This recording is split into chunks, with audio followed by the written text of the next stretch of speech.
ya Kiswahili pamoja na kuhifadhi na kuendeleza utamaduni na historia ya jamii. Na kwa upande wa sekta ya michezo ambayo itakuwa ni sekta ya mwisho kwa wizara yetu, ni kwamba katika sekta hii kuna mafanikio mengi pia ambayo yameweza kupatikana. Na miongoni mwa mafanikio hayo mojawapo lilikiwemo la mafunzo ya ukocha leseni B ambayo yanatolewa na TFF. Wizara yetu ya Habari, Sanaa pamoja na Michezo imelipia mafunzo kwa mtu mmoja kwa ajili ya kupata mafunzo ya ukocha leseni B, ambapo mafunzo hayo yalifanyika Tanzania bara. Wizara imeweka utaratibu wa kuwasomesha waamuzi na makocha kwa lengo la kuimarisha taaluma katika masuala ya michezo nchini. Lakini vile vile ushiriki wa kimataifa. Zanzibar tumefanikiwa kushiriki mashindano ya riadha, karate nchini Kenya, triathlon na kombe la dunia la wanawake la kabadi, ambapo tumepata nafasi ya 7 duniani na nafasi ya 2 kwa upande wa Afrika. Vile vile kuratibu mashindano ya kimataifa yanayofanyika Zanzibar, mashindano ya kimataifa ya kitesurfing yafanyika Kiwengwa mwezi Februari 2026, yameongeza utalii wa michezo na kuitangaza Zanzibar kimataifa. Vile vile usajili wa vilabu 6 vipya vya michezo. Miongoni mwa vilabu vipya vilivyosajiliwa ni pamoja na mpira wa miguu, karate na mazoezi ya viungo kwa lengo la kuimarisha usimamizi na kukuza michezo kwa vijana. Vile vile uzinduzi wa uwanja wa Gombani baada ya kufanyia matengenezo makubwa sana na kuwekwa paa. Yaani uzinduzi wa uwanja wa Gombani pamoja na mchezo wa fainali ya kombe la NMB Mapinduzi Cup umefanyika kwa mafanikio na hamasa kubwa sana wakati wa maadhimisho ya sherehe za kutimiza miaka 62 ya Mapinduzi Matukufu ya Zanzibar.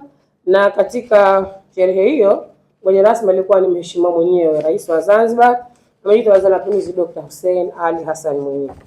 Vile vile mafanikio ambayo tumeweza kuyapata pia katika sekta ya michezo ni mafanikio ya udhamini wa NMB kwa kuendesha kombe la Mapinduzi, yani Mapinduzi Cup. Mafanikio ambayo yamepatikana ni kwamba wizara imeweza kusaini mkataba yani MOU baina ya wizara yetu ya Habari, Sanaa pamoja na Michezo na wenzetu wa benki ya NMB kwa muda wa miaka 5, ambapo udhamini huo utatumika katika kuendesha mashindano hayo. Na hii imekuja kutokana kwamba huko nyuma kwa tuna changamoto ya kuona nani anafadhili mashindano haya. Kile ikifika muda wa mashindano tunabakabaka, yule anasaidia. Lakini sasa tuna udhamini wa uhakika kwa muda wa miaka 5. Vile vile kufanikisha mikutano 4 ya wadau wa wizara yetu ya Habari, Sanaa, Utamaduni na Michezo. Mikutano ambayo ililenga kukutana na wadau wote wanaohusu wizara hii, wakiwemo wadau wa habari, wadau wa sanaa, wadau wa michezo na wadau wa utamaduni. Na kila moja mikutano hii ilifanyika kwa siku yake.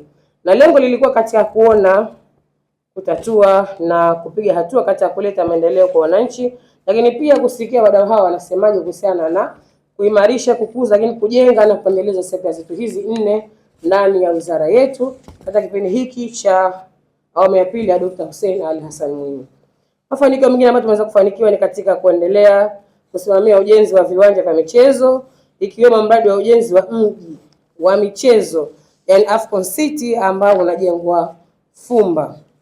Na utekelezaji wake unakwenda vizuri na umefikia mpaka sasa 35%. Mradi wetu huu unatarajiwa kukamilika ndani ya mwezi wa Disemba mwaka 2026 huu ambao tunakwenda nao. Lakini sambamba na hilo, ikiwemo la kusimamia ujenzi wa viwanja 17 vya wilaya na mikoa ambapo utekelezaji wake umefikia zaidi ya 90%, ambapo viwanja 13 vimeshakamilika na viwanja 4 vinaendelea na ujenzi. Kwa upande wa sekta zetu ni hizo. Sasa naomba nizungumzie miradi ya maendeleo ndani ya wizara yetu ya Habari, Sanaa, Utamaduni na Michezo. Kwa upande wa miradi ambayo wizara yetu inasimamia, kwanza kama ambavyo nimemalizia kukutaja ni mradi wa mji wa michezo wa Fumba ya kwa maana ya Afcon City.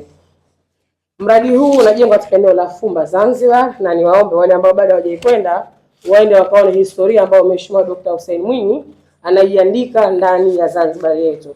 Mradi huu utatumia gharama zisizopungua pesa za Kimarekani milioni 150.